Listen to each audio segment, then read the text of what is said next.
नमस्कार, आप देख रहे हैं ओम न्यूज। मैं हूं आपके साथ प्राची तिवारी। वक्त हो गया।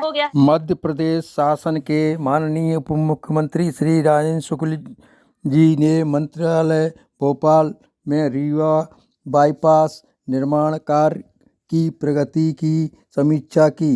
बैठक में 6 लेन बाईपास में रेतहरा चौराहा मार्ग के चौड़ीकरण और कैनाल क्रॉसिंग के तकनीकी विषयों पर चर्चा कर उप मुख्यमंत्री श्री शुक्ल जी ने आवश्यक निर्देश दिए। उन्होंने कहा कि कार्य को सर्वोच्च प्राथमिकता देते हुए समय सीमा में कार्य पूर्ण किया जाए।